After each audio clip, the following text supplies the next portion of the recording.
अलबेले किस्सों की दास्तां के सिलसिले शुरू हुए, बनके कहानियां कहानियां।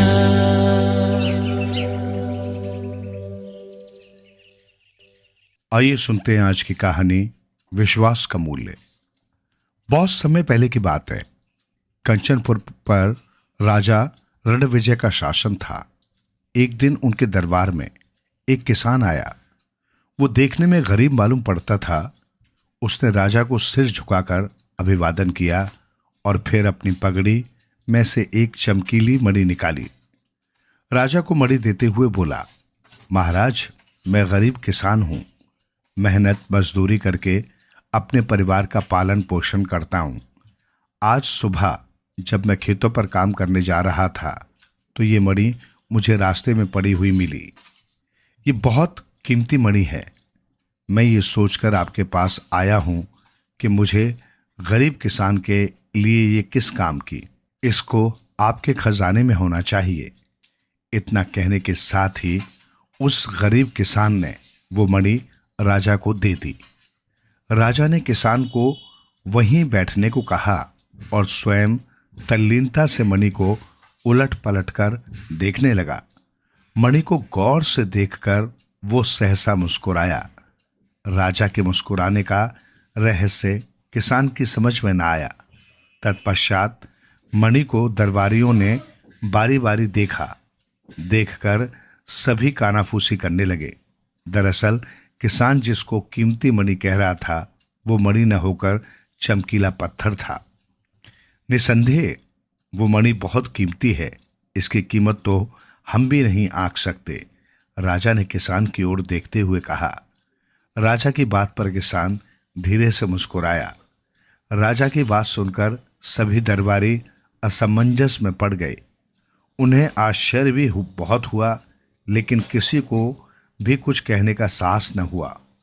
राजा ने कोषाध्यक्ष को आदेश दिया, किसान को 1000 स्वर्ण मुद्राएं देकर विदा किया जाए और इस बहुमूल्य मणि को खजाने में रखवा दें। अब तो दरबारियों के धैर्य का बांध ही टूट गया।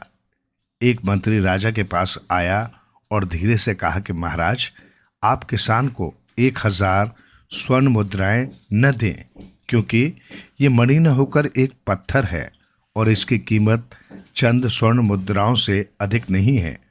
लेकिन राजा ने मंत्री को डांटते हुए कहा, आप अपने आसन पर ही बैठिए, आपसे बातें बाद में करेंगे। मंत्री सकुचाकर अपने आसन पर जा बैठा। अन्य दरबारी भी सकपका गए। राजा को सही बात बताने की हिम्मत किसी में न हुई। किसान को 1000 स्वर्ण मुद्राएं देकर विदा कर दिया गया। किसान के जाते ही सेनापति ने राजा से कहा, महाराज, मैं कुछ कहना चाहता हूं। हाँ हाँ कहिए, राजा ने निश्चिंत भाव से कहा। महाराज, अभी आपने मणि के बदले में किसान को 1000 स्वर्ण मुद्राएं दी हैं, लेकिन महाराज वो मणि नहीं है, वो एक चमकीला पत्थर है और उसकी कीमत 2-4 स्वर्ण मुद्राओं से अधिक नहीं है। आपको किसान ने ठग लिया है और आप भी आसानी से उसकी बातों में आ गए। किसान बड़ा धूर्त और चतुर व्यक्ति जान पड़ता है। राजा ने गहरी सांस छोड़ते हुए कहा, हाँ सेनापति जी, वो मणि नहीं है, ये मैं जानता हूं, लेकिन किसान धूर्त व्यक्ति नहीं है और ना ही उसने मुझे ठगा है। तो फिर आपने उसे 1000 स्वर्ण मुद्राएं क्यों दी? सेनापति ने आश्चर्य से पूछा। मुद्राएं मैंने उससे मणि के बदले नहीं दी। मणि की असलियत तो मैं उसे देखते ही समझ गया था। मुद्राएं तो मैंने उसके विश्वास को बनाए रखने के लिए दी है, राजा ने कहा। सेनापति ने विस्मय से पूछा, विश्वास को बनाए रखने के लिए? हाँ, वो किसान सचमुच में भोला और सच्चा है। उसे अपने राजा पर अगाध विश्वास एवं श्रद्धा है। वो उसे चमकीले पत्थर को मणि समझकर ही लाया था और वो चाहता था कि वो मणि राजा के पास रहे। अगर सचमुच वो चमकीला पत्थर न होकर मणि ही होती तो उसकी कीमत करोड़ों स्वर्ण मुद्राएं होती, वो किसान भी उसकी कीमत जानता था, फिर भी उसे लोभ न छू सका। उसका राजा के प्रति जो विश्वास था वो सचमुच अनुकरणीय है। स्वर्ण मुद्राएं तो मैंने उसके विश्वास को जीवित रखने के लिए दी हैं। हमने विश्वास का सौदा किया है और ये सौदा घाटे का हरगिज नहीं है। राजा ने आत्मविश्वास से कहा। सेनापति राजा द्वारा किसान को स्वर्ण मुद्राएं देने के रहस्य को समझ गया। दरबारी भी राजा की जय जयकार करने लगे। आइए सुनते हैं आज की कहानी, सच्ची शिक्षा। एक समय की बात है, किसी जंगल में एक साधु महात्मा का आश्रम था। जंगल के बीचों बीच आश्रम बहुत ही रमणीय एवं मन को शांति प्रदान करने वाला था। साधु महात्मा उस आश्रम में अपने शिष्यों को विविध विषय आदि पर शिक्षा प्रदान किया करते थे। सभी विद्यार्थी उन साधु महात्मा की बहुत इज्जत करते थे एवं उन महात्मा की चर्चा दूर दूर के राज्यों में होती थी। एक दिन दो युवक उन महात्मा के पास आए और उनका शिष्य बनने की इच्छा व्यक्त की। युवक अच्छे कुल और परिवार से थे और वो दोनों भी उन महात्मा की चर्चा सुनकर उनसे शिक्षा प्राप्त करने हेतु आश्रम पहुंचे थे। महात्मा ने सोचा कि इन्हें शिष्य के रूप में स्वीकार करने से पहले इनकी छोटी सी कसौटी की जाए, और उन्होंने उन दोनों से आश्रम के एक कमरे में रखे दो मिट्टी के कबूतर लाने को कहा। दोनों कबूतर बहुत ही सुंदर थे तथा उन पर विशिष्ट प्रकार की कलाकृति की गई थी, जिससे वे बेहद चमक रहे थे। महात्मा ने एक एक कबूतर दोनों युवकों के हाथ में दिए और उनसे कहा कि आपको आपके हाथ में दिए हुए कबूतर की गर्दन तोड़नी है। युवकों को लगा ये तो बहुत ही सरल काम है और इससे क्या शिक्षा हासिल होगी और इससे गुरुजी क्या कसौटी करेंगे, किंतु गुरुजी ने उनके सामने एक शर्त रखी। महात्मा ने कहा कि आपको इन कबूतरों की गर्दन तभी तोड़नी है जब आपको कोई देख न रहा हो। स्मरण रहे, यदि आपको इनकी गर्दन तोड़ते हुए किसी ने देख लिया तो आप परीक्षा में निष्फल हो जाओगे। जैसे ही आप गर्दन तोड़ लो, मेरे पास आप चले आना। दोनों युवकों को लगा ये तो बहुत ही सीधा साधा और सरल काम है और दोनों आश्रम से बाहर की ओर चल पड़े। एक युवक आश्रम से थोड़ी दूर गया और उसने देखा कि यहां कोई देख ही नहीं रहा, दूर दूर तक कोई दिखाई नहीं दे रहा, तो मैं गर्दन तोड़ देता हूं और गुरुजी से जाकर ये बात तुरंत कहता हूं। दूसरा युवक हाथ में उस कबूतर की कलाकृति को लिए दूर जंगल में चला गया। जब वो एक घने जंगल में पहुंच गया तो एक पेड़ के नीचे बैठा और कबूतर की गर्दन तोड़ने का फैसला लिया। किंतु जैसे ही वो गर्दन तोड़ने वाला था, उसकी नजर उस पेड़ पर बैठे एक पक्षी पर पड़ी। तो उसने सोचा कि अगर मैं यहां गर्दन तोड़ दूंगा तो यह पक्षी मुझे देख रहा है, मुझे कोई और तरीका अपनाना होगा। कुछ विचार करने के बाद वो युवक पास की झाड़ियों में जाकर छिप गया। उसे लगा इन झाड़ियों में मुझे कोई नहीं देखेगा और मैं गुरुजी का दिया हुआ काम पूरा कर पाऊंगा।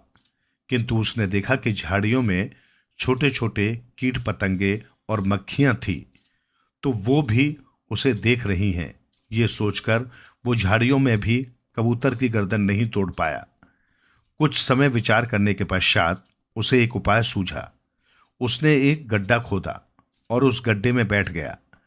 अब उसे लगा कि मुझे कोई नहीं देख रहा है, तो उसने उस कबूतर की कलाकृति की गर्दन तोड़ने का फैसला किया।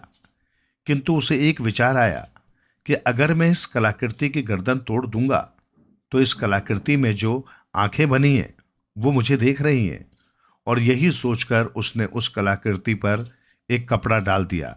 और जैसे ही वो उसकी गर्दन तोड़ने को हुआ, उसे एक और ख्याल आया कि मेरी आंखें तो मुझे देख रही हैं इस कबूतर की गर्दन तोड़ते हुए, तो उसने अपनी आंखें बंद कर ली। अब युवक को न ही कलाकृति की आंखें देख रही हैं, न उसकी खुद की आंखें उसे देख रही हैं, और वो जैसे ही गर्दन तोड़ने को हुआ, मानो उसके अंदर से आवाज उठी कि अरे, मैं तो देख रहा हूं। और वो आवाज उसके हृदय की थी कि मैं तो देख रहा हूं। अब वो युवक पूर्णतः समझ गया कि गुरुजी की कसौटी किस शिक्षा की तरफ इशारा कर रही है।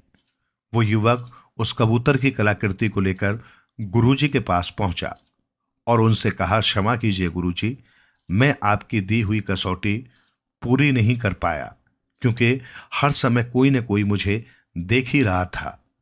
अंत में मुझे आभास हुआ कि अगर बाहरी दुनिया मुझे नहीं देख रही तो मेरे भीतर बैठी हुई अंतरात्मा तो मुझे हमेशा देख रही है। इसी कारणवश गुरुजी, मैं आपकी कसौटी पूरी नहीं कर पाया। इस बात के लिए मैं आपसे क्षमा प्रार्थी हूं। गुरुजी ने कहा, हे नवयुवक, तुम इस कसौटी में असफल नहीं किंतु पूर्णतः सफल हुए हो। और यही शिक्षा इस कसौटी के माध्यम से मैं आप दोनों को देना चाहता था। हर एक मनुष्य को ये स्मरण रखना चाहिए कि हमारी हर एक क्रिया और कर्म पर परमात्मा की नजर है। कोई भी कार्य उस अपार शक्ति से छुपा हुआ नहीं है। इसलिए कोई भी कार्य अगर इस बात को ध्यान में रखकर किया जाएगा तो अनुचित कार्य करने से पहले हमारे कदम स्वयं रुक जाएंगे। आइए सुनते हैं आज की कहानी, भगवान की लीला। हम सभी भगवान श्री कृष्ण और सुदामा की मैत्री से पूर्णतः परिचित हैं। उनकी मित्रता इस संसार के लिए एक अनूठा उदाहरण है तथा प्रेरणा स्रोत भी है। हम सभी भली भांति परिचित हैं उस प्रसंग से जब सुदामा श्री कृष्ण से मिलने द्वारिका जाते हैं। कृष्ण और सुदामा का वहां मिलन सभी को भावना से ओतप्रोत कर देता है, किंतु ये प्रसंग हमें भगवान श्री कृष्ण की अपार लीला का एक संक्षिप्त परिचय करवाता है। प्रसंग कुछ इस प्रकार है। जब सुदामा भगवान श्री कृष्ण के पास द्वारिका में कुछ दिन रुकते हैं और श्री कृष्ण अपने बचपन के मित्र की आवभगत में कोई कमी नहीं छोड़ते।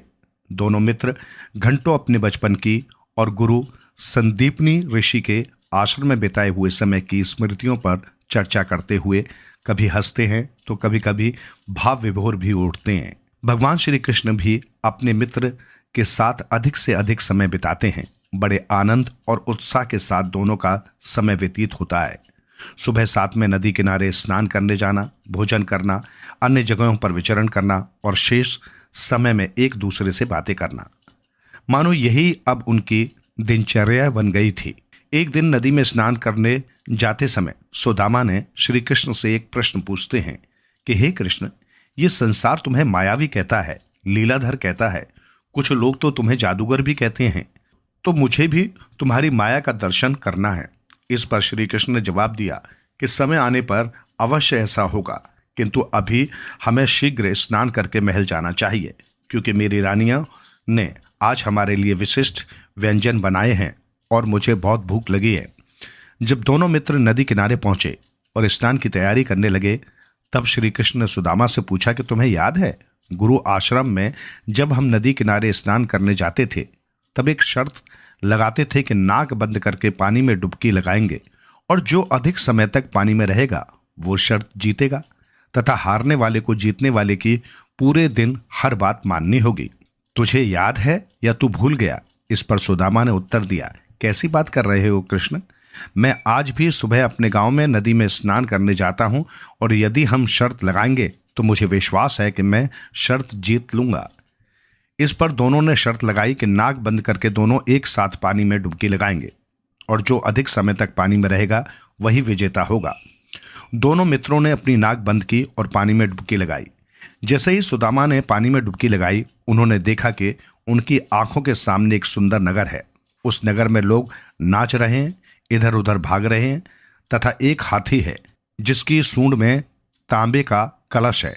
सभी उस हाथी के आसपास मंडरा रहे हैं। सुदामा जी बाहर निकल कर गए और किसी से पूछा कि ये सब क्या चल रहा है। इस पर उन्हें उत्तर मिला कि हमारे राज्य का राजा मर गया है और ये हमारे नए राजा के चुनाव का तरीका है। उस हाथी की सूंड में जो कलश है उसमें गंगा जल है। वो गंगा जल हाथी जिस किसी पर गिरा जाएगा वही हमारा नया राजा होगा।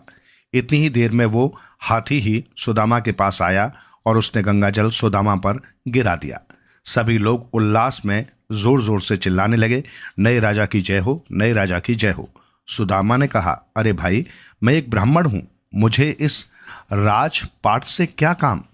इस पर एक व्यक्ति ने कहा कि विधाता ने आपको हमारे नए राजा के रूप में चुना है, अब आपको इस राज्य की बागडोर संभालनी ही होगी। कुछ विचार करने पर सुदामा ने सोचा कि पूरा जीवन एक गरीब ब्राह्मण के तौर पर बिताया है, आज राजा बनने का मौका मिल रहा है तो अवश्य ही इसमें भी ईश्वर की कोई इच्छा है। और सुदामा जी उस राज्य के राजा बन गए। पूरे दिन उनके राज्य अभिषेक समारोह में बीता तथा विभिन्न मंत्रियों एवं सलाहकारों से उन्होंने भेंट की। शाम को वे अपने महल में गए। जब महल में पहुंचे तो एक सुंदर स्त्री ने उनका स्वागत किया। सुदामा ने कहा, देवी, आप कौन हैं? इस पर स्त्री ने कहा, मैं आपकी रानी हूं। इस पर सुदामा ने कहा कि मैं पहले से ही विवाहित हूं, तो दूसरी स्त्री को अपनी रानी के रूप में कैसे स्वीकार कर सकता हूं। तब रानी ने कहा कि विधाता ने आपको इस राज्य का राजा चुना है तो आपको मुझे भी स्वीकार करना ही होगा। कुछ समय विचार करने के पश्चात ईश्वर की मर्जी समझकर सुदामा ने रानी को स्वीकार कर लिया। अब सुदामा बड़े आराम से उस राज्य का शासन करने लगे, मानो अपने पुराने वक्त को भूल ही चुके हों। कुछ महीनों पश्चात रानी का स्वास्थ्य खराब होने लगा। सभी प्रकार के वैद्य और हकीमों को बुलाया गया, किंतु रानी की तबीयत में कोई सुधार नहीं आया और वो स्वर्ग सिधार गई। जब रानी के अंतिम संस्कार की तैयारी होने लगी तब सुदामा के राज्य का प्रधानमंत्री उनके पास आया और बोला, महाराज, हमारे राज्य का एक रिवाज है, जब रानी मर जाती है तो राजा को उसके साथ सता होना पड़ता है।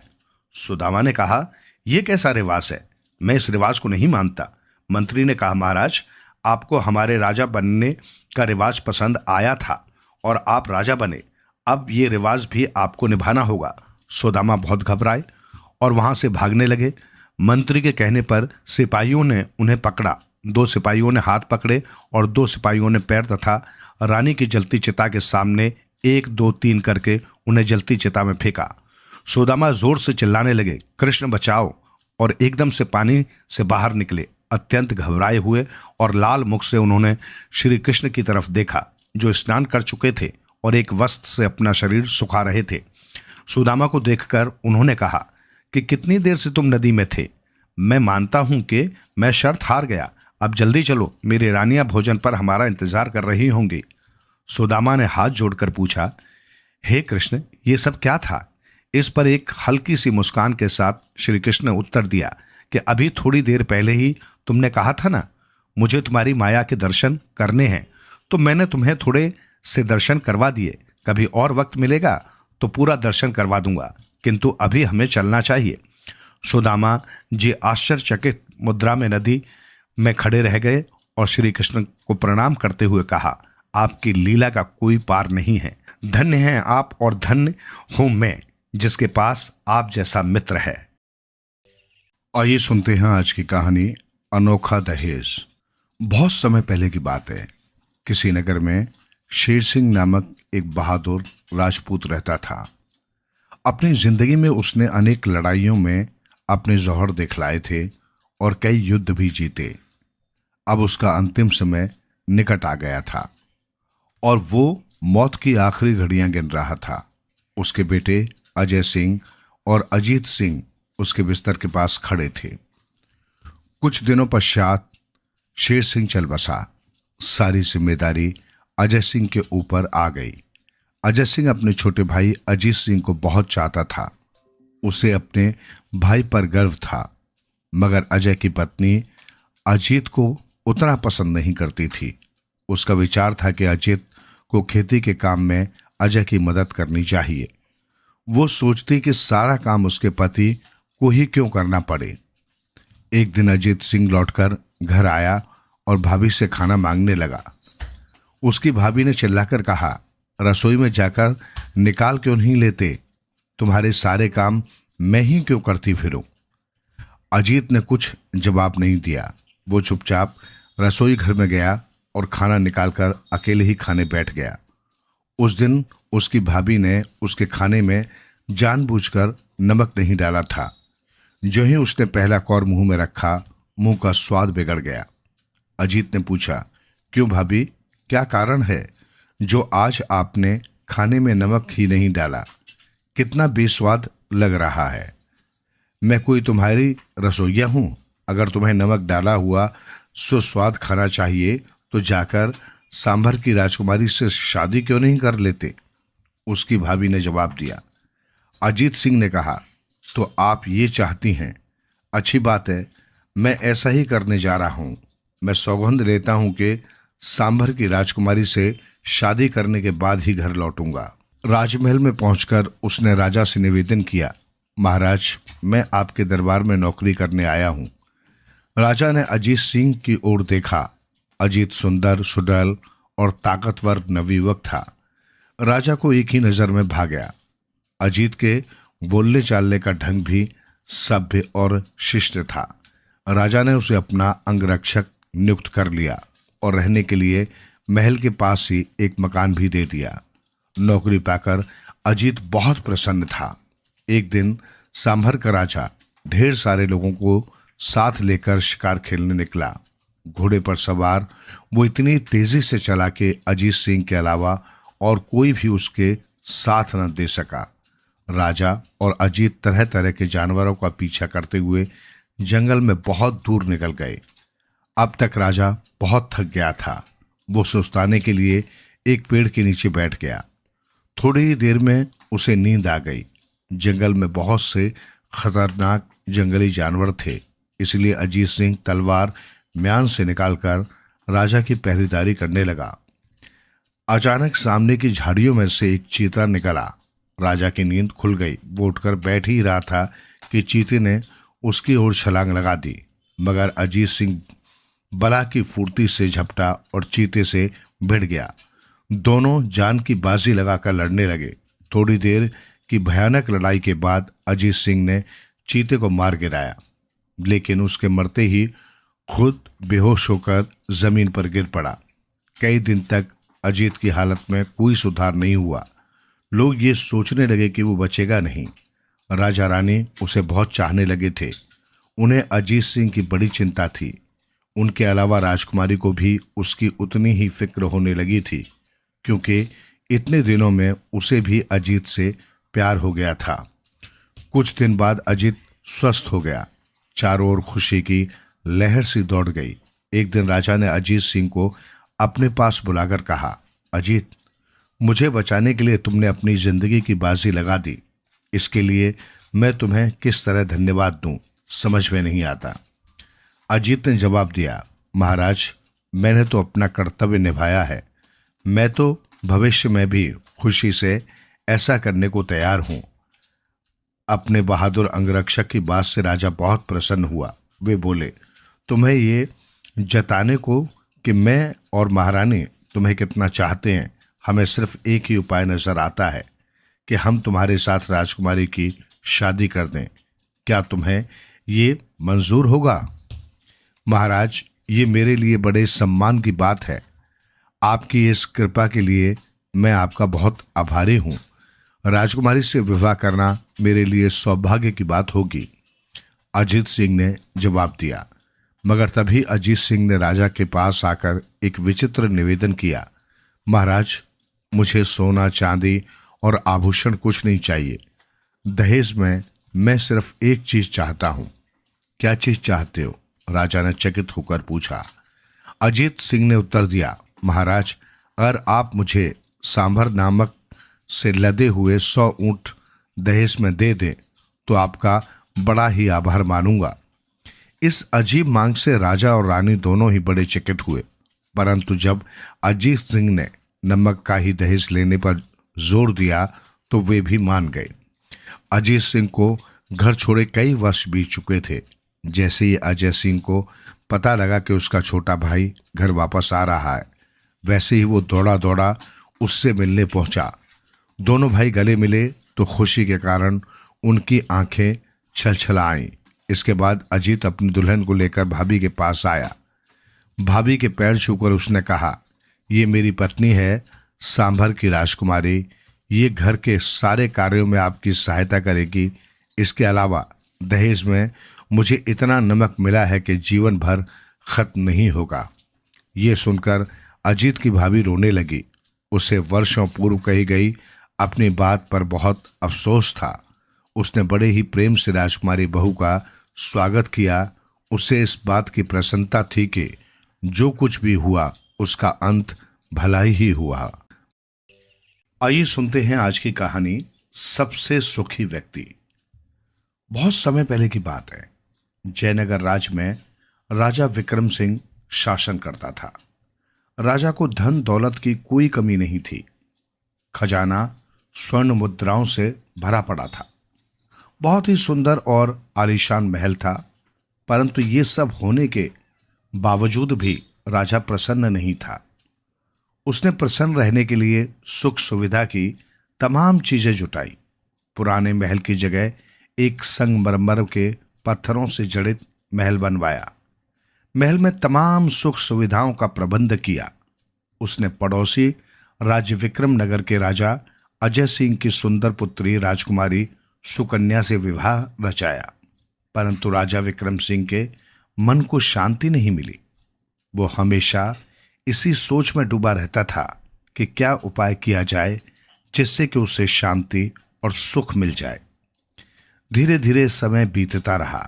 समय बीतने के साथ साथ राजा विक्रम सिंह को सुखी रहने का कोई उपाय नजर नहीं आया। तो एक दिन उसने अपने दरबारियों को झिड़क दिया।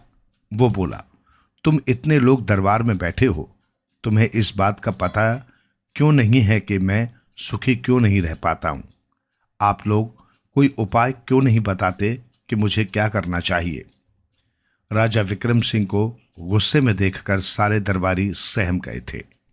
उनमें से एक दरबारी, जो बुद्धि से तेज माना जाता था, ने हिम्मत कर कहा, महाराज, मेरी आपको एक सलाह है। आप जब भी कोई काम नहीं कर रहे हो तब आपको कोई खेल खेलना चाहिए। इससे आपको सुख प्राप्त होगा। इस पर राजा क्रोधित हो गया। नहीं, मैं ऐसा थका देने वाला काम नहीं कर सकता। तब एक दूसरे दरबारी ने कहा, महाराज, आपको खाली समय में नीले आकाश को निहारना चाहिए। इससे आपके दिल को शांति मिलेगी। दरबारी के सुझाव पर तो विक्रम सिंह उबल ही पड़ा। वो गुस्से से चिल्लाया, नहीं, मैं जब भी आकाश की तरफ देखता हूं मुझे चंद्रमा और तारे नजर आते हैं। उनको देखकर क्रोध से मेरा हृदय फटने लगता है, क्योंकि मैं उन्हें किसी भी प्रकार से प्राप्त नहीं कर सकता। राजा का क्रोध भरा उत्तर सुनकर सब दरबारियों में मौन छा गया। जब काफी देर तक चुप्पी छाई रही तो एक बुजुर्ग दरबारी ने कहा, महाराज, संगीत के बारे में आप क्या सोचते हैं? संगीत दुखी व्यक्ति को राहत देता है। वो मनुष्य को प्रसन्न कर देता है। हम आपको प्रतिदिन उत्तम कोटि का मनोहारी संगीत सुनाएंगे। दरबारियों का सुझाव सुनकर राजा विक्रम सिंह तैश में आकर खड़ा हो गया। क्या तुम लोग मुझे दिन रात संगीत सुनाकर पागल करना चाहते हो? क्या एकदम मूर्खों जैसी बातें कर रहे हो? फिर राजा दरबार से उठकर अपने आराम कक्ष में चला गया। राजा विक्रम सिंह के दरबार से चले जाने के बाद अधिकतर दरबारी भी उठकर बाहर चले गए, परंतु विनयपाल नामक एक दरबारी वहीं बैठा कुछ सोचता रहा। काफी देर सोच विचार के बाद वो राजा विक्रम सिंह के आराम कक्ष में गया। वहां जाकर उसने कहा, महाराज, मुझे एक उपाय सूझा है। अगर आप वो काम कर लें तो आप अवश्य ही सुखी रहने लगेंगे। राजा विक्रम सिंह ने उत्सुक होकर पूछा, जल्दी बताओ, क्या उपाय है? मैं किसी भी तरह सुखी रहना चाहता हूं। बहुत ही सरल उपाय है महाराज। आप अपने राज्य में एक सुखी व्यक्ति की तलाश करवाकर उसकी कमीज उतरवाकर स्वयं पहन लें। इससे उस व्यक्ति का सारा सुख आप में प्रविष्ट हो जाएगा।